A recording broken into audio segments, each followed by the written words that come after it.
Some stories, they leave you with a question that just sort of lingers, soft and warm, kind of like autumn light. Today, we're going to explore one of those timeless fables, one that asks one of the biggest questions there is.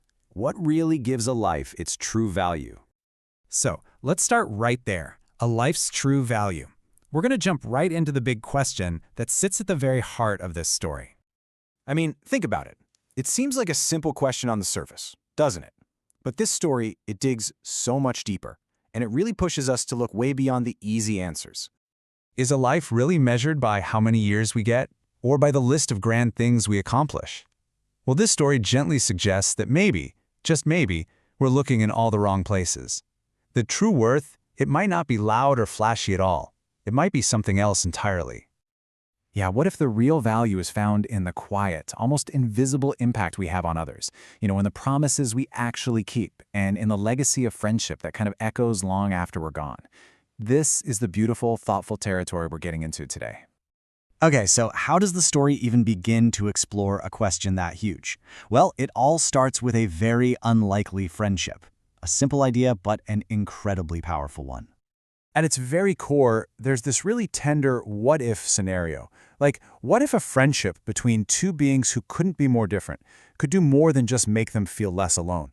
What if, through just pure loyalty and finding the right words, it could actually change a destiny, redefine the whole meaning of a life? And you should know, this is not just a children's story. Not at all.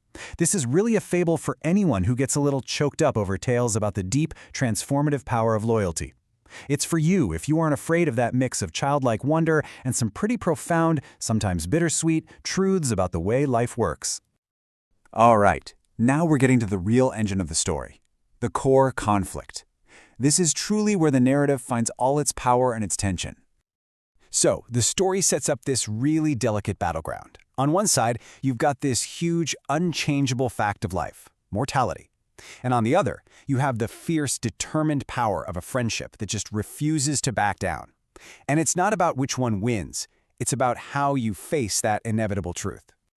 You can feel the time passing, because the whole story is told to the turning of the seasons. We start in the total innocence of spring, right? Then we move to a promise that's made in the warmth of summer. Then, in the fading light of autumn, a hard truth has to be faced. And finally, we see how a legacy can endure through the cold of winter. It's just a perfect metaphor for the journey from not knowing to understanding. And that brings us to the emotional heart of it all. This isn't a story about trying to avoid sadness. Far from it. It's about finding this profound beauty and a real sense of purpose right in the middle of it. See, what the story really teaches us is to just shift our perspective. To look at a humble life, a totally ordinary friendship, and to finally recognize the absolutely extraordinary value that's been hiding there in plain sight the whole time. The story drives home this incredible point, that just one small, dedicated act of loyalty, it can create these ripples of meaning that last so much longer than a single lifetime. It's just a powerful, powerful statement on what a legacy really is. So this is really the path the story takes you on as the reader. You begin in this place of simple innocence, right? Then you're led to confront a really difficult reality, but it's done with so much dignity that you actually find beauty in accepting it. And by the end, you're left with this deep, gut-level understanding of what it really means to keep a promise. So, what's the final take here? Why does this story keep resonating so deeply, with generation after generation? Look, it's an essential read. It just is. And that's because it does something very few stories can pull off. It actually comforts your soul while it's teaching you these huge lessons. It gently guides you toward accepting life's natural cycles, and it leaves you with a totally redefined understanding of what real loyalty and friendship look like. It's a story that it stays with you. And that leaves us with one last thought to ponder. The story strips away all the complicated stuff about success and achievements and asks us to think about a much simpler truth.